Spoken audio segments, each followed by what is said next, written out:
जय हिंद साथियों, आशा करता हूँ कि आप सभी बहुत ही मस्त और ज़बरदस्त होंगे। दोस्तों, आज हम बात करेंगे एडिटोरियल वॉल्यूम 1 के प्रैक्टिस सेट नंबर 7 की बात करेंगे। इसकी फुल डिस्कस के साथ करेंगे और वहीं बात करेंगे। दोस्तों, अगर आपको पीडीएफ चाहिए तो वीडियो के नीचे डिस्क्रिप्शन में टेलीग्राम का लिंक दिया हुआ है, वहाँ से जाकर पीडीएफ डाउनलोड करके फुल डिस्कस के साथ, यानी कि जो भी चाहिए डिस्कस, मैथ रीजनिंग सबका डिस्कस दिया हुआ है। अगर आप चाहते हैं कि स्पेशल क्लास रीजनिंग मैथ का आए तो उसके लिए आपको ज़्यादा से ज़्यादा कमेंट करना होगा, ताकि हम इससे आगे भी और क्लास लाने का प्रयास करेंगे। और साथियों, कहना चाहूँगा, जो भी आपको सुझाव देनी होंगी तो आप कमेंट करके सुझाव जरूर दे सकते हैं। तो चलिए, इसी के साथ आज की मोटिवेशन लाइन के शुरुआत करते हैं। बात करते हैं दिलों में खोट हो, जुबां से प्यार करते हो। बहुत से लोग दुनिया में यही व्यापार करते हैं। बहुत बात है, बहुत अच्छी बात है दोस्तों। बहुत ही दोस्त ऐसे होते हैं जो दिलों में खोट रहते हैं पर जुबां से बहुत ही आपको प्यार करते हैं, लेकिन वैसे लोग बहुत ही खतरनाक होते हैं, उनसे दूर ही रहना बेहतर होता है। तो चलिए, आप आज की क्लास को हम स्टार्ट करते हैं। बात करते हैं पहले क्वेश्चन की। पाचन के दौरान पित्त की भूमिका डैश होती है। पाचन के दौरान पित्त की भूमिका की हम बात करें तो वसा का पैसीकरण करना होता है। वहीं बात करते हैं सेरिब्रम के कार्यों में से एक है, यानी कि सेरिब्रम के कार्यों की हम बात करें तो कौन सा है? रक्त दाब, भूख प्यास का नियंत्रण, ये नहीं है। वहीं बात करें दर्द, ठंडा गर्म को पहचानने आदि का कार्य सेरिब्रम का नहीं, ये हाइपोथैलेमस ग्रंथि का है, याद रखिएगा। और यह शरीर को संतुलन बनाए रखने में आँख का महत्वपूर्ण भूमिका होती है। और इस दोनों की हम बात करें तो इसमें हाइपोथैलेमस ग्रंथि का बहुत ही महत्वपूर्ण भूमिका होती है, जो रक्त दाब, भूख प्यास, दर्द, ठंडा गर्म आदि का संतुलन बनाए रखते हैं। अब बात करते हैं सेरिब्रम के बारे में, इनमें से कोई नहीं होगा। अब बात करते हैं पादप कोशिका की भित्ति किसकी बनी होती है। पादप कोशिका की भित्ति की बात करें तो सेलुलोज या पेक्टिन की बनी होती है। किसकी? सेलुलोज या पेक्टिन की। वही बात करते हैं निम्न में से कौन सा हड्डियों के ज्वाइंट सतहों को मुलायम करती है। हड्डियों के ज्वाइंट सतह की हम बात करते हैं मुलायम करने वाली, तो यह कार्टिलेज हो जाता है। क्या होता है? कार्टिलेज। वही बात करते हैं किसे टेक्सोनोमी का जनक कहा जाता है। टेक्सोनोमी की जनक की हम बात करते हैं तो लिनियस को जाना जाता है। टेक्सोनोमी के अंतर्गत किसका अध्ययन किया जाता है? विषयों का अध्ययन टेक्सोनोमी के अध्ययन किया जाता है। प्राकृतिक वर्ण का सिद्धांत डार्विन के द्वारा दिया गया था। और लुवेनहॉक की बात करते हैं बैक्टीरिया इसी के द्वारा खोजा गया था, बैक्टीरिया की खोज किया गया था। अब बात करते हैं कोशिका द्रव्य और केंद्रक के विभिन्न भागों में पदार्थ का संचलन सामान्यतः किसके द्वारा किया जाता है? तो किसके द्वारा किया जाता है? तो ये माइटोकॉन्ड्रिया के द्वारा किया जाता है, याद रखिएगा, माइटोकॉन्ड्रिया। मानव शरीर में श्वसन वर्णक होते हैं। मानव शरीर में श्वसन वर्णक की बात करें तो साथियों, इसका आंसर की हम बात करते हैं हीमोग्लोबिन हो जाएगा। क्या? हीमोग्लोबिन। अब बात करते हैं साथियों छः का हमको डाउट लग रहा है, इसका आंसर बी नहीं होगा। इसका आंसर की हम बात करें एंडोप्लाज्म रेटिकुलम हो जाएगा। एंडोप्लाज्म रेटिकुलम इसका आंसर होगा। अब बात करते हैं प्रयोगशाला में प्रयोग होने वाला लिटमस पेपर किस लाइकेन से प्राप्त किया जाता है। प्रयोगशाला में प्रयोग जो होता है लिटमस पेपर की हम बात करें तो प्राप्त किससे किया जाता है? रोसेला से प्राप्त किया जाता है। किससे? रोसेला से। जीन की कार्यात्मक इकाई क्या है? जीन की कार्यात्मक इकाई की हम बात करें तो यह क्या हो जाता है? तो सिस्ट्रॉन जो है जीन की कार्यात्मक इकाई होता है। अब बात करते हैं वनस्पतियों को पराबैंगनी किरणों के दुष्प्रभाव से बचाने वाला वर्णक होता है। तो प्रभाव से बचाने वाला वर्णक की बात करें तो फाइकोसाइनिन होता है। क्या होता है? फाइकोसाइनिन। नेत्र में प्रवेश करने वाले प्रकाश की मात्रा को किसके द्वारा नियंत्रित किया जाता है? तो यह परितारिका के द्वारा नियंत्रित किया जाता है। किसके द्वारा? परितारिका के द्वारा। अब बात करते हैं निम्न में से कौन सा विद्युत धारा के तापीय प्रभाव के व्यावहारिक अनुप्रयोग पर आधारित नहीं है। तो व्यावहारिक प्रयोग पर आधारित नहीं है, तो देख सकते हैं इलेक्ट्रिक केतली, इलेक्ट्रिक आयरन, इलेक्ट्रिक टोस्टर, ये सब जो है आधारित होता है। इलेक्ट्रिक घंटी जो इस पर आधारित नहीं होता है। अब बात करते हैं किसी गोलाकार दर्पण की फोकस दूरी डैश पर होती है। किसी गोलाकार दर्पण की फोकस दूरी डैश पर होती है, तो यह वक्रता त्रिज्या की आधी होती है। किसका? वक्रता त्रिज्या की आधी। संपीड़नों का निर्माण उस स्थान पर होता है जहां वायुदाब उच्च होता है। कहाँ पे? वायुदाब उच्च होता है। अब बात करते हैं किसी रॉकेट का प्रक्षेपण न्यूटन के किस नियम पर आधारित है। किसी रॉकेट का प्रक्षेपण आप सब जानते ही है, तो न्यूटन के तृतीय गति के नियम पर होता है। अब बात करते हैं निम्न में से किससे किस में ध्वनि की गति सबसे अधिक होता है? ध्वनि की गति हम सबसे बात करें तो किस में होता है? तो वाजिब है, पहले सबसे ज़्यादा ठोस में होता है, उसके बाद होता है द्रव में, उसके बाद होता है गैस में। तो ठोस में सबसे ठोस में से है जो लोहा, इसमें से ठोस है तो इसमें ज़्यादा होगा। अब बात करते हैं यदि तरंग 2.5 सेकंड में 20 कंपन पूरे करती है तो इसकी आवृत्ति क्या होगी? तो इसकी आवृत्ति की हम बात करते हैं 20 बटे 2.5 हम लिख देंगे। 2.5 लिखने के बाद अब इसको कटाएंगे तो कटाने के बाद तो आप जानते हैं 10 4 बार में जाएगा, 20 8 बार में जाएगा, तो आंसर 8 हो जाएगा। कितना? 8 हर्ट्ज जिसका आंसर हो जाएगा। अब बात करते हैं किसी गतिमान वस्तु के द्रव्यमान m तथा v वेग से गति कर रही वस्तु का संवेग क्या होगा? तो वस्तु का संवेग की बात करते हैं तो वैसे ही एम भी हो जाएगा इसको, एम भी। अब बात करते हैं भारत का पहला पहला वर्टिकल फॉरेस्ट टावर माना फॉरेस्टा कहाँ बनाया जा रहा है? कहाँ बनाया जा रहा है? तो माना फॉरेस्टा की बात करते हो तो यह बेंगलुरु में बनाया जा रहा है। कहाँ पे? बेंगलुरु में। अब बात करते हैं व्यक्तिगत रूप से लगातार 2 ओलंपिक खेलों में पदक जीतने वाली भारत की पहली महिला खिलाड़ी हाल ही में कौन बनी है? तो पहली महिला खिलाड़ी की बात करें तो पीवी सिंधु बनी है। अब बात करते हैं भारतीय रेल द्वारा विश्व की प्रथम हॉस्पिटल ट्रेन का उद्घाटन किया गया है, ट्रेन का नाम क्या है? तो लाइफ लाइन एक्सप्रेस है, याद रखिएगा लाइफ लाइन एक्सप्रेस है। अब बात करते हैं विश्व के विभिन्न देशों में रह रहे प्रवासियों में सर्वाधिक संख्या किस देश की है? तो विश्व में सर्वाधिक देश में रह रहे प्रवासियों की संख्या भारत देश की है। किसकी? भारत देश की। पृथ्वी की जैव विविधता की रक्षा करने के उद्देश्य से वन प्लेनेट सम्मेलन का आयोजन कहाँ किया गया? तो वन प्लेनेट सम्मेलन का आयोजन की बात करें तो फ्रांस में किया गया था। अब बात करते हैं निजी क्षेत्र की अंतरिक्ष कंपनियों स्पेस एक्स ने कितने उपग्रह को एक साथ अंतरिक्ष में स्थापित किया है? तो कितने एक साथ जो किया है स्थापित? 143 किया था। इससे पहले भारत के इसरो के पास यह रिकॉर्ड था, 104 स्थापित किया था। और इस बात करते हैं स्पेस एक्स, ये अमेरिका की कंपनी है। स्पेस एक्स की हम बात की, यह एक प्राइवेट कंपनी है और अमेरिका की है। इसके मालिक की हम बात करते हैं एलन मस्क इसके मालिक है। और रॉकेट की बात करें तो कभी कभी ये पूछे जाते हैं किस रॉकेट से 143 सैटेलाइट प्रक्षेपण किया था? फाल्कन 9। क्या है? फाल्कन 9, याद रखिएगा। अब बात करते हैं ट्रांसपेरेंसी ट्रांसपेरेंसी इंटरनेशनल द्वारा जारी भ्रष्टाचार बोध सूचकांक 2022 में भारत का स्थान क्या है? तो भारत का स्थान की बात करते हैं 85 भारत का स्थान है। अब बात करते हैं ओलंपिक 2020 में पदक तालिका में शीर्ष 4 स्थान पर रहने वाले देश का सही क्रम क्या है? तो शीर्ष 4 पर बात करें तो पहले नंबर पर चीन था, उसके बाद पहले नंबर की हम बात करें तो यह अमेरिका, उसके बाद चीन, उसके बाद की बात हो जापान, तब ब्रिटेन, यानी कि बी इसका आंसर हो जाएगा। अब वही बात करें टोक्यो पैरा ओलंपिक की बात करें तो पैरा ओलंपिक में सबसे शीर्ष पर चीन था, चीन शीर्ष पर था, याद रखिएगा। अब बात करते हैं डिस्पाइट द स्टेट पुस्तक के लेखक कौन थे? डिस्पाइट द स्टेट की बात करते हैं एम राजशेखर इसके लेखक थे। हाल ही में किस भारतीय मूल के व्यक्ति को नासा द्वारा कार्यकारी प्रमुख बनाया गया? तो कार्यकारी प्रमुख भाप्या लाल को बनाया गया है। बहुत ही मोस्ट इंपोर्टेंट है, याद रखिएगा। अब बात करते हैं सर्व शिक्षा अभियान के तहत केंद्र और राज्यों के मध्य वित्तीय समावेश को किस अनुपात में विभाजित किया जाता है? यानी कि केंद्र की कितना लागत होता है और राज्य की कितना लागत होता है? तो ये 60 और 40 के अनुपात में होता है। तो केंद्र 60 देता है, यानी कि 100 में 60 रुपया केंद्र और 40 रुपया राज्य सरकार पे करती है। अब वही बात करते हैं बैंकिंग में लोकपाल योजना की शुरुआत कब हुआ था? तो बात करते हैं इसमें बैंकिंग में लोकपाल योजना जून 1995 में शुरुआत हुआ था। अब बात करते हैं न्यूनतम समर्थन मूल्य की घोषणा कब की जाती है?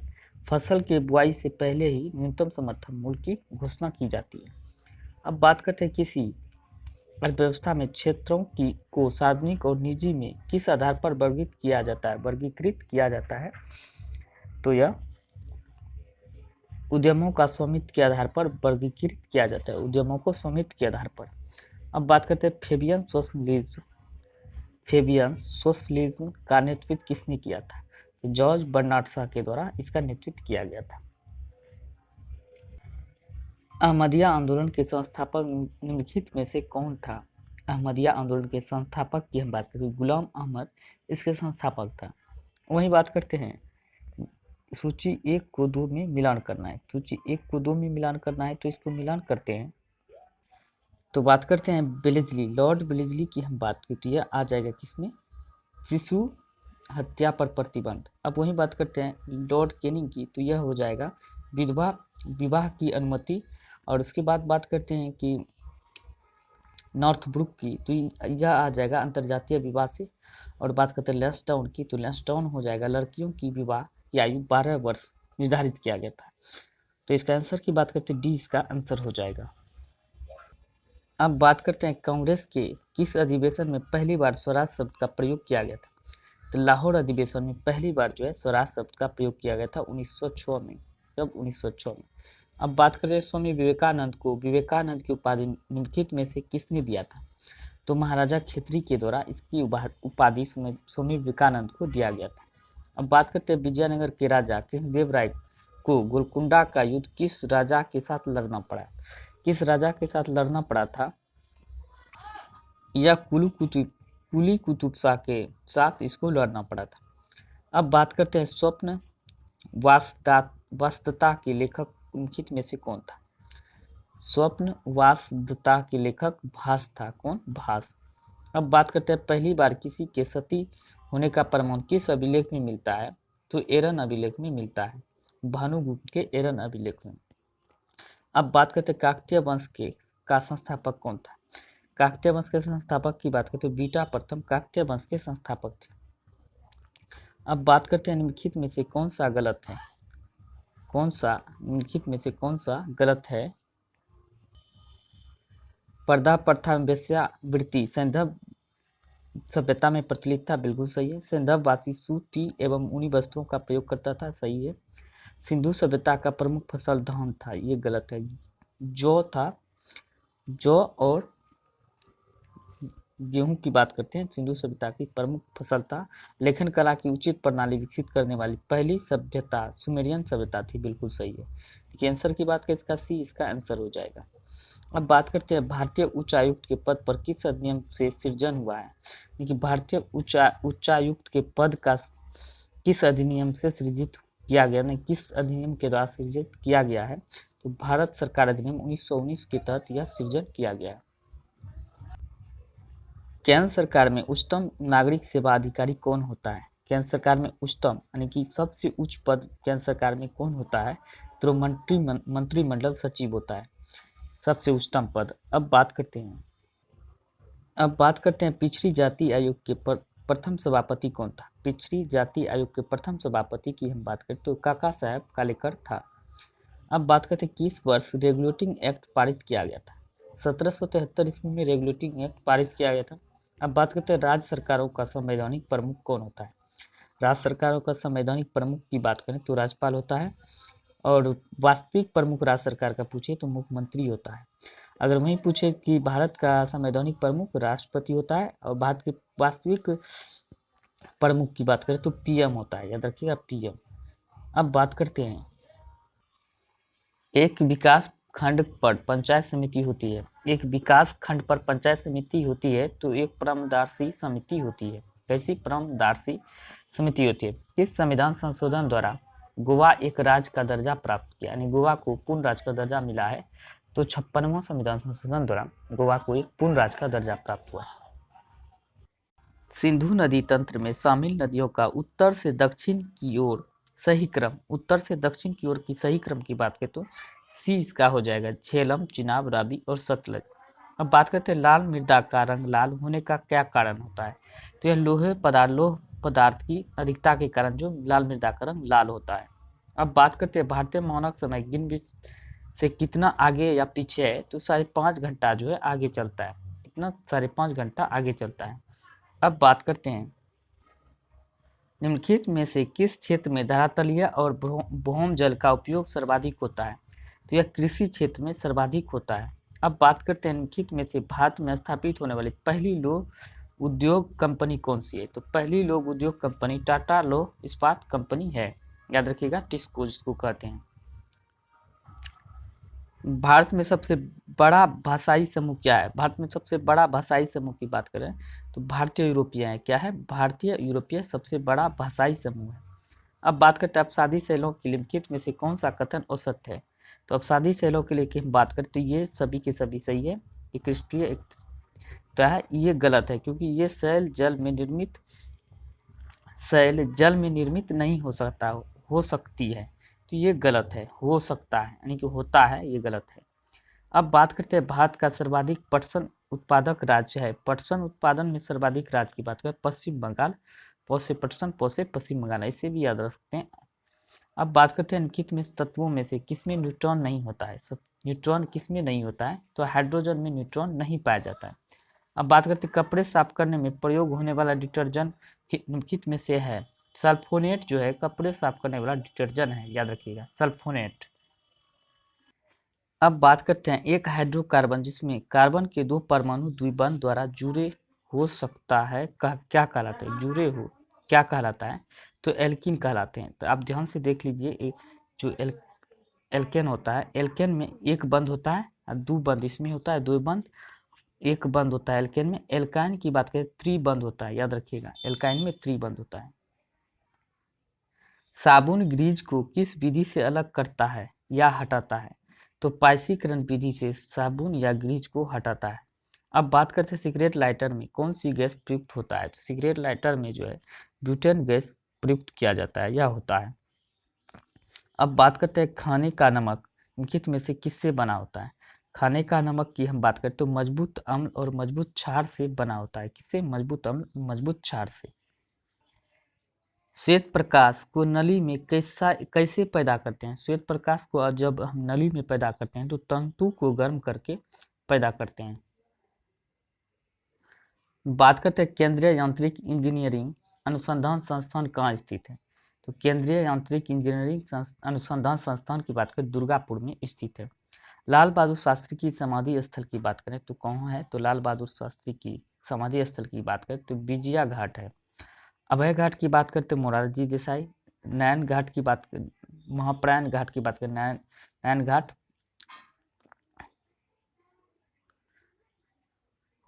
एकता स्थल की बात करें तो ज्ञानी जैल सिंह की एकता स्थल समाधि स्थल है।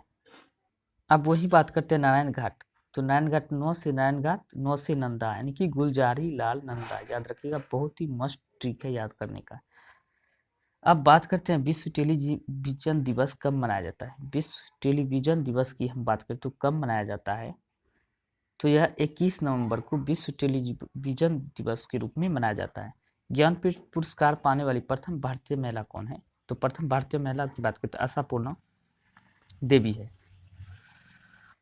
अब बात करते हैं चाइना मैन कप यानी कि चाइना कप किस खेल से संबंधित है, तो चाइना कप की अगर बात करें तो ये जिम्नास्टिक हो जाएगा, याद रखिएगा। अगर चाइना मैन कप कहे तो क्रिकेट हो जाएगा, जैसे मैन लग जाएगा तो इसका आंसर बदल जाएगा, क्रिकेट हो जाएगा, याद रखिएगा। चाइना मैन क्रिकेट से, चाइना कप जिम्नास्टिक से। अब बात करते हैं इनमें से कौन सी टिप्पणी प्राकृतिक वनस्पति जात और प्राणी जात के ह्रास का प्रमुख कारण नहीं है, तो ये पशुचारण और ईंधन लकड़ी एकत्रित करना ये इसका प्राणी जात के ह्रास का मुख्य कारण नहीं है। अब बात करते हैं प्रोजेक्ट टाइगर की शुरुआत की बात करें तो यह 1973 में प्रोजेक्ट टाइगर का शुरुआत किया गया था। बीज बचाओ आंदोलन का संबंध किस राज्य से है, तो बीज बचाओ आंदोलन उत्तराखंड से ही है। और एक और आंदोलन आता है जो वृक्षों को बचाने के लिए जो सुंदरलाल बहुगुणा द्वारा चलाया गया आंदोलन था, ये उत्तराखंड से ही संबंधित था। अब याद रखिएगा वो आंदोलन कौन सा है, कमेंट कर जरूर बताना। अब बात करते हैं भद्रा अभ्यारण्य किस राज्य में स्थित है। भद्रा अभ्यारण्य की हम बात करें तो यह कर्नाटक में स्थित है, भद्रा कर्नाटक में। अब बात करते हैं भारत का सबसे बड़ा बाघ अभ्यारण्य निम्न में से कौन सा है। भारत का सबसे बड़ा बाघ अभ्यारण्य की बात करें तो नागार्जुन सागर वन्य जीव अभ्यारण्य है, याद रखिएगा, नागार्जुन सागर वन्य जीव अभ्यारण्य है। अब वही बात करते हैं 5 अंकों की वह सबसे बड़ी संख्या ज्ञात करें जो कि 463 से पूर्णतः विभाजित हो जाता है। 5 अंकों की सबसे पहली बड़ी संख्या आपको निकाल लेना है, ये है, तो इसमें इसके भाग दे देना है, जो निकल के आएगा उसमें 5 अंकों को सबसे बड़ी संख्या में घटाने के बाद इसका आंसर ए निकल जाएगा, याद रखिएगा। आई होप कि आप सभी को यह वीडियो बहुत ही पसंद आया है, तो वीडियो को लाइक करें, शेयर करें, चैनल को सब्सक्राइब करें। नेक्स्ट क्लास में मिलते हैं, तब तक के लिए टेक केयर, बाय बाय।